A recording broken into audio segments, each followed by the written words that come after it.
అంటే రాజకీయాలకి care of అడ్రస్గా Tamil Nadu మారిన సందర్భం. విజయ్ సీఎం పీఠం ఎక్కుతాడా లేదా అనే ఒక ప్రశ్నతో పాటు సీఎం పర్సనల్ లైఫ్ పైన కూడా ఇన్ కేస్ అవుతే ఎలాంటి సిచ్యువేషన్స్ ఎదుర్కొంటారు అనే వార్తలు కూడా సోషల్ మీడియాలో వైరల్ అవుతున్న పరిస్థితి. సో విజయ్ దళపతి భవిష్యత్ ఎలా ఉండబోతుంది అనేది మాట్లాడదాం. ప్రజెంట్ మనతోటి రాఘవ శర్మ గారు ఉన్నారు స్టూడియోలో. గురుగారు నమస్కారం. శుభాశీస్సులు. ముందుగానే చెప్పేశారు ఎలక్షన్ రిజల్ట్స్. ఏప్రిల్ ఫస్ట్ వీక్లోనే 5 రాష్ట్రాల ఎన్నికల ఫలితాలు చెప్పడం జరిగింది. అచ్చుగుద్దినట్టు అదే జరిగింది. ఎక్కడ ఒక చిన్న పొల్లు కూడా పోలేదు. అయితే గడిచిన 2-3 రోజులుగా చాలామంది నువ్వు అన్నట్టుగా అరవ రాజకీయాలని అర్థం చేసుకోవడం చాలా కష్టంగా ఉంది గురువుగారు అని అందరు అడుగుతున్నారు. కానీ ఇక్కడ క్లియర్ కట్గా నేను అందరికీ తెలియపరుస్తున్నానమ్మా, దాదాపుగా 40-50 ఏళ్ల పైచీలకు రాజకీయ అనుభవం, రాజకీయ పదవులు, శాసనసభ్యులుగా, మంత్రులుగా, ముఖ్యమంత్రులుగా ఒక స్థాయి, ఒక హోదా చూసిన వాళ్ళు కూడబలుక్కొని ఇప్పుడు నిన్నగాక మొన్న అనుగాడానికి కూడా లేకుండా మొన్నొచ్చాడు, ఇవాళ ముఖ్యమంత్రి అవుతాడా వీడు, ఎలా అవుతాడు అన్న ఒక ఈగో హర్ట్ అయ్యి ఏ ప్రయత్నం దొరికితే ఆ ప్రయత్న రూపంలో ఎంత ప్రయత్నం అయితే అంత ప్రయత్నం చేసి ఎలాగైనా విజయ్ని ఆపాలి అన్న ఒకే ఒక లక్ష్యంతో శత్రువు మనకు కూడా శత్రువే అని శత్రువులు కాస్త మిత్రులయ్యి ఆ విజయ్ని ఎలాగైనా సరే మరుగున పడేలా చెయ్యాలి, ముఖ్యమంత్రి కాకుండా చెయ్యాలి అన్న ఒకే ఒక్క నినాదంతో అందరూ ఒక్కటయ్యారు. అయితే విజయ్ ముఖ్యమంత్రి అవుతాడా లేదా ఒక్క నిమిషం పక్కన పెడితే, ఇక్కడ విజయ్ నామినేషన్స్ దగ్గర నుంచి మనం చూస్తే ఎలక్షన్ వరకు కూడా ఏదో ఒక గ్లిచ్ ఉంటూనే ఉంది. ఏదో ఒక ఇబ్బందులతో మాత్రమే దాన్ని గట్టెక్కిస్తూ తమిళనాడు ముఖ్యమంత్రి అవుతాడు కాబట్టి. ఇప్పుడు సహజంగా పొరిగింటి పుల్లకూర రుచి అని ఒక సామెత ఉంది. విజయ్ ఎప్పుడైతే పార్టీ పెట్టడం జరిగిందో అప్పటి నుంచి విజయ్ చూసుకున్నాడో లేదో జాతకాలు, విజయ్ చూసుకున్నాడో లేదో తర్వాత ఏం జరుగుతుందో తెలియదు, కానీ మిగతా వాళ్ళంతా కూడా విజయ్కి సంబంధించిన భవిష్యత్ ఎలా ఉండబోతోంది అన్న ఆ క్యూరియాసిటీతో వాళ్ళు ప్రతిదీ తెలుసుకొని ప్రతి ప్రయత్నం ఏదైతే విజయ్ చేస్తున్నాడో దాన్ని మరుగున పడేలా చేసి, సభలు పెట్టుకోనివ్వకుండా చేసి, అరెస్టులు చేసి, ఇబ్బందులు పెట్టి, నోట్స్ అదిదో మెమోలు అని అవని అన్నీ రిలీజ్ చేసి నానా ప్రయత్నాలు చేసి చివరికి ముందుగా నిర్ణయించుకున్న సభలు కూడా అవ్వకుండా చేసి, క్యాన్సిల్ చేసుకునేలా చేసి, ప్రతి ఒక్కటి చేసి ఇవాళ విజయ్ ముఖ్యమంత్రి అవడానికి దోహదపడ్డారు. అంతేనా? తమిళనాడు ముఖ్యమంత్రిగా విజయ్ ప్రమాణ స్వీకారానికి రావడానికి ఇంట్రెస్ట్ చూపించని ముగ్గురు వ్యక్తులు ఆ పార్టీ అధినేతలు. ఖచ్చితంగా ఏంటంటే ఇప్పుడు ముఖ్యమంత్రి అయితే వీళ్ళు వెళ్ళాలి, అవ్వకపోతే ఆ కర్మ ఉండదు. ఇక్కడ ఏంటంటే ఒక బచ్చాగాడు వచ్చి మనల్ని ఓడిస్తాడా, ఒక బచ్చాగాడు ముఖ్యమంత్రి అవుతాడా మన ముందు అనే ఒక ఈగో హట్ అయిన తర్వాత ఏమవుతుందంటే ఎలాగైనా సరే దీన్ని తొక్కి పెట్టాలి అనే ఆలోచనలే ఉంటాయి. విజయ్ భవిష్యత్ ఎట్లా ఉండబోతుంది? లక్షణంగా ఉంటుంది. నామినేషన్ సమయంలో చూసాం ఫ్యామిలీ సంబంధించిన గొడవలు. ఏకంగా విజయ్ భార్య బయటకు వచ్చి నేను డైవర్స్ ఇస్తున్నాను, త్రిషతో ఈయనకు సంబంధాలు ఉన్నాయి కాబట్టి నేను డైవర్స్ ఇస్తున్నాను అని తను చెప్పింది. ఆ రోజు విజయ్ కొడుకు కూడా విజయ్ తండ్రిగా ఉండే విజయ్ దళపతి పేరుని పక్కన పెట్టేసిన పరిస్థితి, అది కూడా సోషల్ మీడియాలో విపరీతమైన వైరల్ అయింది. అసలు ఏంటి ఆయన? నేను లాస్ట్ 2 నెలల క్రితమే ఇలా మాధ్యమాల్లో ఇచ్చిన ఇంటర్వ్యూస్లో చెప్పా, ఈ ఫ్యామిలీ గొడవల్ని పావుగా వాడుకునే వాళ్ళు ఉంటారేమో కానీ ఇవి మాత్రం విజయ్ భవిష్యత్తుకి ఆటంకం కాదు. ఈ ఫ్యామిలీ ఇష్యూలు, డివోర్స్ అనే మాటలు ఇవన్నీ ఉత్త తృణప్రాయాలే, ఇవేమీ అవ్వవు. రేపు అందరూ చూస్తారు విజయ్ దండం పట్టుకునే సమయానికి దండలు వేయడానికి వస్తారంతా, వీళ్ళెవ్వరూ కూడా వ్యతిరేకించరు అని అప్పుడు చెప్పా. ఇదేదో నేను సరదాగా చెప్పడం కాదు, మీ మాధ్యమాల్లోనే నేను ఇచ్చిన ఈ చర్చాగోష్ఠీల్లో, ఇంటర్వ్యూల్లో నేను చెప్పినవన్నీ ఉన్నాయి, మీరు వెనక్కి వెళ్ళి ఒక్కసారి చూసుకోవచ్చు. ఇవాళ అదే వ్యక్తి నాకేం ఇబ్బంది లేదు, ఆయన ఎలా ఉన్నా, ఎవరితో ఉన్నా, ఎంతమందితో ఉన్నా ఐఆమ్ ఓకే ఎందుకంటున్నారు? సీఎం అవుతాడనా? ఇక్కడ ఏంటంటేనమ్మా రాజకీయం అనేది ఎప్పుడూ కూడా స్వార్థపూరితంగానే అలవాటు చేసుకున్న వ్యక్తుల మధ్య నడుస్తోంది. అయితే ఇక్కడ విజయ్ ఏం చేశాడంటే ప్రజలకి దగ్గరవ్వాలి, ప్రజలతో మమేకం అవ్వాలి, అక్కడ నిలబడి ప్రతి కష్టాన్ని చూసిన వాళ్ళకి ప్రథమ తాంబూలం ఇవ్వాలి అని బడుగు బలహీన వర్గాల్లో నుంచి అట్టడుగు వర్గాలలో నుంచి మనుషుల్ని తీసుకొచ్చి నాయకులుగా చూపించి వాళ్ళకే పగ్గాలిచ్చాడు. తాను గెలవడానికి మూలం అదేనమ్మా, వేరే ఏం లేదు. విజయ్ చక్కగా అవుతుంది. ఇప్పుడు తన ఫ్యామిలీ లైఫ్కి ఏ ఇబ్బంది ఉండదు. ఈ గొడవ రచ్చ ఇప్పుడు ఇంత జరిగిందమ్మా, ఇంత చూపిస్తారు, ఇది వాస్తవం. కాకపోతే ఏంటంటే త్రిష పక్కన ఉండడం వల్ల పడిపోతాడు, త్రిష పక్కన ఉండడం వల్ల ఎదగడు, ఎన్ని పిచ్చి మాటలు మాట్లాడుతున్నారు, పిచ్చి మాటలు మాట్లాడుతున్నారు.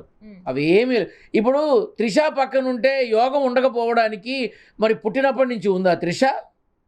ఎంత కష్టంతో ఎంత శ్రమతో అసలు ఎలా ప్రతి సినిమాలో తన నైపుణ్యాన్ని చూపించుకుంటూ ఒక్కొక్క మెట్టు ఎక్కుతూ ఇవాళ ముఖ్యమంత్రి స్థాయికి వచ్చాడు. ఎవరి వల్ల వచ్చింది? అది తన కష్టం వల్ల వచ్చింది, భగవంతుడి అనుగ్రహం వల్ల వచ్చింది. అరే కడుపు నిండా తింటేనే కానీ కక్కుస్ కూడా రాదే, కష్టపడకుండా ఏమొస్తాయమ్మా? నాకు అర్థం కాదు. త్రిష, నేను చెప్పాను, ముందే చెప్పాను, గతంలో మనం ఎంజీఆర్ను జయలలితని చూసాం, భవిష్యత్తులో విజయ్ని త్రిషని చూస్తాం, ఖచ్చితంగా చూస్తాం, ఏం అనుమానం లేదు. నేను బతికే ఉంటా గ్యారంటీగా, నేను చూస్తా కూడా, వాళ్ళ యోగాన్ని నేను చూస్తా. దానికి ఏదో పెద్ద దూరం కూడా అక్కర్లా, తొందరలోనే చూస్తాం మనం. త్రిష ఖచ్చితంగా ఒక క్యాబినెట్ స్థాయి హోదా దక్కించుకు తీరుతుంది. అప్పుడు మంత్రి అవుతుందా, లేకపోతే ఎమ్మెల్సీ అవుతుందా, ఎమ్మెల్యే అవుతుందా, ఇవన్నీ నాకు అనవసరం. తనకి మాత్రం ఆ ప్రత్యేకమైన హోదా అనుభవించి తీరుతుంది. కేవలం ప్రభుత్వంలోనేనా, లేదంటే విజయ్ లైఫ్ లో కూడా ప్రత్యేకమైన హోదా? విజయ్ లైఫ్ లో ఉంది, విజయ్ లైఫ్లో ఉంది, ఇప్పుడు ప్రభుత్వంలో ఉంటుంది. విజయ్ లైఫ్లో ఉంటుంది కూడా భవిష్యత్తులో. అది ఆటోమేటిక్. ఇప్పుడు విజయ్ యొక్క సలహా మేరకే తిరుమల వెళ్ళి దర్శనం చేసుకొని వచ్చి తనని కలిసింది. ముందు నువ్వు నా దగ్గర రా, ఆయన చెప్పలా, నేను వస్తానని ఈయన చెప్పలా. తిరుమల దర్శనం చేసుకొని రావడానికి గల కారణం ఏంటి? ఒక నమ్మకం. ఆ నమ్మకమే నిజమైంది. త్రిష విజయ్తో ఖచ్చితంగా అడుగులు వేస్తుంది, ముందుకు వెళుతుంది, ప్రభుత్వ పరంగా వెళుతుంది, మంచి సలహాదారుగా ఉంటుంది, స్నేహితురాలుగా ఉంటుంది, ఆంతరంగిక మనిషిగా కూడా ఉంటుంది. అందులో ఏం అనుమానం లేదు. ఇప్పుడు ఏంటంటేనమ్మా, ఆ విజయ్ గెలుపుని జీర్ణించుకోలేక ఎట్టి పరిస్థితిలోనూ ఎంత ఖర్చైనా సరే ఆ యోగాన్ని ఆపాలని ప్రయత్నం చేస్తున్నారు. అంతే. ఆ యోగం ఆపే ప్రయత్నం చేస్తున్నారు, ఎవడి వల్ల కాదు. కానీ స్టాలిన్ చాలా ఒక ప్యూర్ స్టేట్మెంట్ ఇచ్చారు. ఎవరైనా 10 మందిలో అత్తగారు నాకు మా కోడలంటే మా ఇష్టం, మీకు తెలియదు, మా కోడలు ఎంత బంగారమో అంటుంది. ఇంటికి వెళ్ళి చూడు, ప్రతి చిన్న విషయాన్ని భూతద్దంలో చూసి కోడల్ని టార్చర్ పెడుతూ ఉంటుంది అత్త. 10లో 8 మంది అలానే ఉంటారమ్మా. ఇది నిజం, నేను నిరూపిస్తా కూడా కావాలంటే. ఏదో నోటుకొచ్చిన మాట ఇంకోటేదో కాదు. ప్రతిపక్షం పాలకపక్షం అనేవి అత్త కోడళ్ళు. ఇప్పుడు స్టాలిన్ అత్తన కోడలా? అత్త. విజయ్ కోడలా? కొత్తగా వచ్చేది కోడలే కదమ్మా. నువ్వు నాకు చెప్పొచ్చావుటే అంటుంది. ఇక్కడ విషయం ఏంటంటే నిజంగా వీళ్ళ మనసు అంత స్వచ్ఛత, అంత కల్మషం, మంచి కల్మషం లేని మనసులు అయితే ఈ పాటికి విజయ్కి అండగా నిలబడి కొత్తగా వచ్చిన వాళ్ళని మనస్ఫూర్తిగా ఆహ్వానించి తనకి మద్దతు తెలుపుతున్న వాళ్ళని ఇబ్బంది పెట్టకుండా ప్లీజ్ క్యారీ ఆన్ అని చెప్పి ప్రభుత్వ ఏర్పాటుకి పూనుకోవాలి. కానీ ఇక్కడ ఏం చేస్తున్నారు?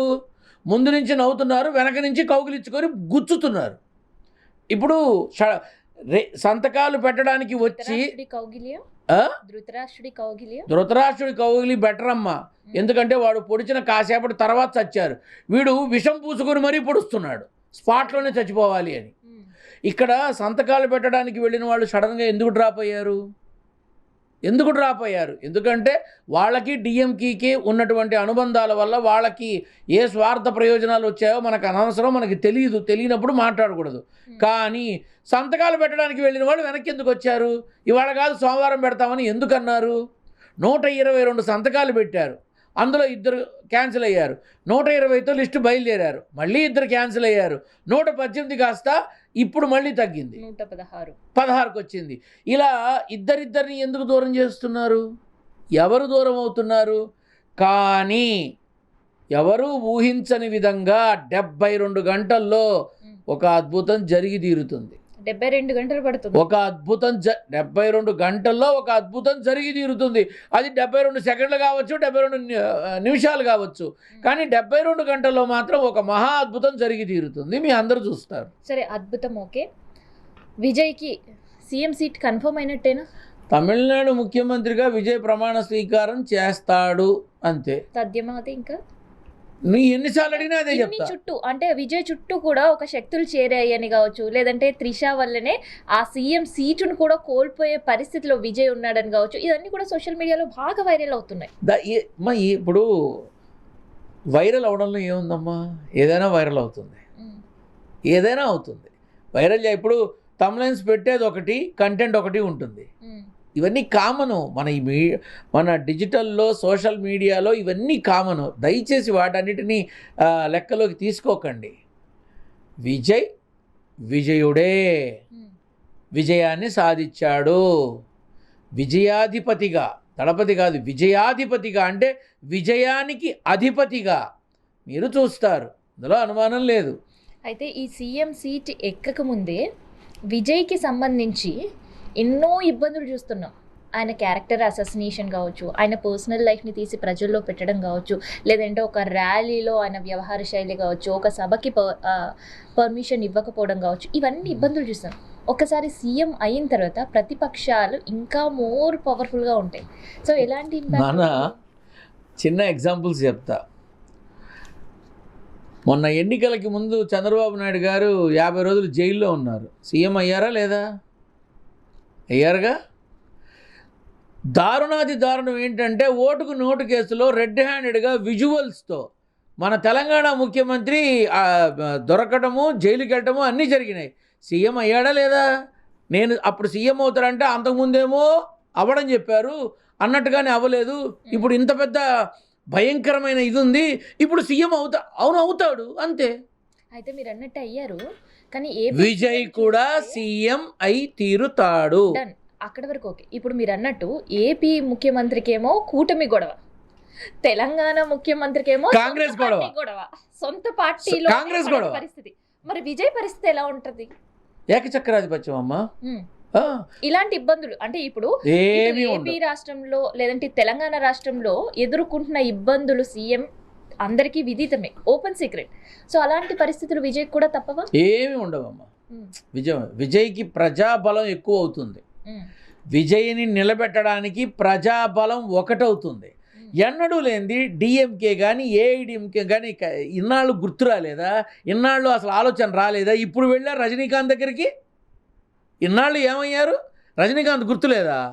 ఇప్పుడు ఎందుకు వెళ్ళారు? కేవలం విజయ్ని అణగదొక్కడానికే. ఇక్కడ విజయ్ బచ్చాగాడు మా ముందు, అంతే. ఈ భావన ఉంది వాళ్ళలో. సరే, ఒక పొలిటీషియన్స్గా ఆ భావన ఉండడం సహజమే అనుకుందాం. కాకపోతే ఒక సినీ యాక్టర్గా రజనీకాంత్ స్పందించకపోవడం ఏంటి? అట్లీస్ట్ విజయ్కి సపోర్ట్ చేయాలా వద్దా అని. రజనీకాంత్ కాదమ్మా, తమిళ సినీ రంగం అంతా విజయ్కి సపోర్ట్ చేయాలి. ఎంతమంది చేస్తున్నారు? ఒక ప్రకాష్ రాజ్ ట్వీట్ పెట్టిన పరిస్థితి ఎంతమంది చేస్తున్నారు? వేళ్ల పైన లెక్క పెట్టే. అంతే. మళ్ళీ చెప్తున్నా, విజయ్ తమిళ సినీ రంగాన్ని నమ్ముకొని పార్టీ పెట్టలా. విజయ్ తమిళ సినీ రంగం నా వెనక ఉంటుందని పార్టీ పెట్టలా. విజయ్ తమిళ సినీ రంగం నన్ను ముఖ్యమంత్రిని చేస్తుందని పార్టీ పెట్టలా. ఆనాడు జయలలిత తనకి జరిగిన అవమానాన్ని ఒక ఛాలెంజ్గా తీసుకొని ఖచ్చితంగా నేను ఏమిటో చూపిస్తానని చెప్పి బయటికెళ్ళి సగౌరవంగా లోపలికి వచ్చింది. ఇవాళ విజయ్ కేవలం ప్రజల్ని నమ్ముకున్నాడు, ప్రజలతో మమేకమయ్యాడు, ప్రజల ఇబ్బందుల్ని తెలుసుకున్నాడు, ప్రజలకి ఏం కావాలో ప్రజలకి ఇప్పిద్దామని నిర్ణయించుకొని సగటు మామూలు మనిషినే తాను నిర్ణయించుకున్నాడు. సినీ రంగాన్ని నమ్ముకొని రాలా. ఇది వాస్తవం. మహానుభావుడు నందమూరి తారక రామారావు గారు ఖచ్చితంగా స్వర్గంలోనే ఉండుంటారు. ఆయన బడుగు బలహీన వర్గాల గురించి ఆలోచించి పార్టీ పెట్టడం, ముఖ్యమంత్రి అవ్వడం జరిగింది. ఏమ్మా, తెలంగాణ ఉద్యమం కోసం తెలంగాణ అనే కేవలం తెలంగాణ అనే నినాదంతో పూర్తిగా ఉద్యమానికి ఊపిరిపోసి తెలంగాణ రాష్ట్రాన్ని తీసుకొచ్చిన వ్యక్తి కేసీఆర్ గారు. తమిళనాడులో ప్రజల కోసం పూర్తిగా, అందులో ఎక్కువ శాతం యువత, మహిళా శక్తి, ఈ రెండిటినే నమ్ముకున్నాడు, ఈ రెండిటికి దగ్గరయ్యాడు.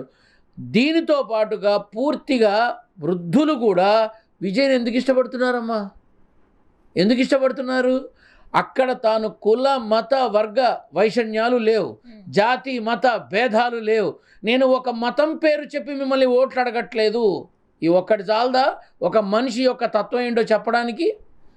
కానీ విజయ్ని సీఎం అవ్వడానికి వీల్లేదు.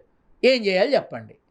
ఈ ప్రయత్నాలే ఎక్కువ జరుగుతున్నాయి. సరే, పాపం దాని ఏముందమ్మా, వాళ్ళ ప్రయత్నం వాళ్ళు చేస్తారు. ఇప్పుడు నేను ఒకటి అడుగుతాను, ఎన్ని ప్రయత్నాలు శ్రీ మహాలక్ష్మి అమ్మవారు, ఆ అమ్మవారి చేతిలో ఉండేటటువంటి కమలం ఎక్కడ ఉంటుంది? బురదలో ఉంటుంది. బురదలో ఉన్న కమలం వచ్చి అమ్మవారి చేతిలో ఉన్నప్పుడు, అమ్మవారికి అంకపీఠం అయినప్పుడు, సింహాసనం అయినప్పుడు విజయ్కి ఎందుకు కాకూడదు? త్వరలో చూస్తారు. సో సీఎం పదవి విజయ్కి దక్కడం ఖాయం. Okay, done. సో మనకి ప్రతిసారి ఏ రాష్ట్రంలో అయినా ఒక సీన్ రిపీటెడ్గా కనిపిస్తుంది. ఏంటి? Revenge politics. అది ప్రతిపక్షం నుంచి అయినా కావచ్చు, ప్రభుత్వం నుంచి అయినా కావచ్చు. మరి తమిళనాడు రాజకీయాలు ఇప్పుడు ప్రశాంత వాతావరణం, ఒక కుళ్ళు పొలిటీషియన్స్ ఆడి ఒక గేమ్ చూస్తున్నాం. ఆఫ్టర్ విజయ్ సీఎం అయిన తర్వాత ఎలా ఉంటాయి? రివెంజ్ పాలిటిక్స్ ఉండే అవకాశం ఉంటుందా? తాను చెప్పిన హామీల మీద దృష్టి పెట్టడం జరుగుతుంది. అందులో ఒక 2 మాత్రం బాగా డిలే అవుతాయి, మిగతా హామీలన్నీ అమలు అవుతాయి. 2 మాత్రం బాగా డిలే అవుతాయి.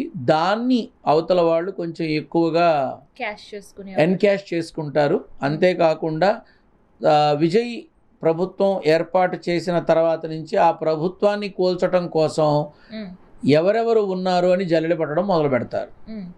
దానికోసం బాగా తిరుగుతారు వాళ్ళు, ప్రజల కోసం కన్నా ప్రతిపక్షం వాళ్ళు. సో ఇవి కామనే కానీ, but there is nothing much to discuss about all these things. మరి ప్రభుత్వం కూల్చే ప్రయత్నాలు చేస్తారంటున్నారు, కూల్తుందా లేదంటే 5 సంవత్సరాల పాటు? ఇప్పుడు కాంగ్రెస్లో రేవంత్ రెడ్డి గారిని దించాలనుకోవట్లా కాంగ్రెస్లో వాళ్ళే. అయిందా? అధిష్టానం నిర్ణయిస్తే అవుతుంది. కానీ ఆ కష్టకాలం ఏదైతే ఉందో ఆ కాలం దాటేంత వరకు రేవంత్ రెడ్డి గారు జాగ్రత్తగా ఉండి భగవంతుడు నమ్ముకొని చక్కగా ముందుకెళ్తూ ఏదొచ్చినా యాక్సెప్ట్ చేస్తూ ఉంటే తప్ప 5 ఏళ్ళు పూర్తిగా ఆయన ఉండడం కష్టం. ఇప్పుడు ఉన్న సిచ్యువేషన్ కూడా మన రేవంత్ రెడ్డి యొక్క ప్రాభవాన్ని, పేరుని తట్టుకోలేని సొంత పార్టీ వర్గాల వాళ్ళు ఎవరైతే ఉన్నారో వాళ్ళే మంట పెట్టినా ఆశ్చర్యం లేదు. ఇప్పుడు విజయ్ కూడా అదే పరిస్థితి ఉండే అవకాశం ఉంటుంది. విజయ్కి తన పార్టీలో ఏముండదమ్మా, ఏం లేదు. ఎందుకంటే విజయ్ పార్టీలో ఉన్న శాసనసభ్యులంతా కూడా మ్యాక్సిమం పూరు, బిలో ఏదో మధ్యతరగతి అంటారు కదా, బిలో మధ్యతరగతి, అంతేగాని కోట్లు ఆస్తులు పాస్తులు ఉన్నవాళ్ళు కాదు. సో వెన్నుపోటు పొడవడానికి ఆస్కారం ఏముంది? అన్న ఏం చెప్తే అదే అంటున్నాడు. మా ఒక్క మాట 10 సార్లు అనుకుంటా తమిళనాడులో ఒక వ్యక్తి 10 సార్లు ఎమ్మెల్యే అయ్యాడు అంటే 50 ఏళ్ళుగా ఉన్నాడు. అటువంటి వ్యక్తి టీవీకే పార్టీలోకి ఎందుకు వచ్చాడమ్మా? డిఎంకేతో ఉండి, ఏఐడిఎంకేతో ఉండి అంత ప్రాభవాన్ని సంపాదించి 40-50 ఏళ్ళు 45 ఏళ్ళు శాసనసభకి వెళ్ళి అన్ని చూసి నిన్నగాక మొన్న వచ్చిన టీవీకే పార్టీ తరపున నిలబడి గెలిచి మళ్ళీ ఎమ్మెల్యే అయ్యాడు. ఏమో ఎందుకు వెళ్ళాడంటో టీవీకేలోకి? 10 సార్లు ఎమ్మెల్యే అయిన అనుభవం ఉండి కూడా మంత్రి కాలేకపోయాడంటే అంతకన్నా దౌర్భాగ్యం ఉందా అమ్మా? అది. అయితే ఇక్కడ ఫిలిం ఇండస్ట్రీ పరిస్థితి ఎలా ఉండబోతుంది? విజయ్ రాజకీయ అరంగేట్రం చేసిన తర్వాత, సీఎం కుర్చీలో విజయ్ కూర్చున్న తర్వాత తమిళ ఇండస్ట్రీ పరిస్థితి ఏంటి? ఏం లేదు, బాగానే ఉంటుంది. he will give his genuine support, which is genuine, he will support అంతే. కాకపోతే చిన్న సినిమాలకు కూడా కాస్త ఊపిరి దొరికేలా చేస్తాడు. అంటే ఈ 100 కోట్లు 1000 కోట్లు పెట్టి తీసే సినిమాల కన్నా ఒక అంటే యాజ్ ఎ జూనియర్ ఒక చిన్న జూనియర్ ఆర్టిస్ట్ లాగా వచ్చాడు కాబట్టి విజయ్ తనకి ప్రతి ఒక్కటి తెలుసు కాబట్టి తమిళ సినీ రంగంలో ఒక కొత్త విధానం ఒక కొత్త సిస్టమ్ని తను ఇన్వాల్వ్ చేసిన మనమేం ఆశ్చర్యపోవక్కర్లా. జూనియర్ సెగ్మెంట్లో జూనియర్ ఆర్టిస్ట్ సెగ్మెంట్లో ఏమేం చేయాలో అవన్నీ చేస్తాడు ఖచ్చితంగా. థ్యాంక్ యూ గురుగారు. శుభం భూయాత్.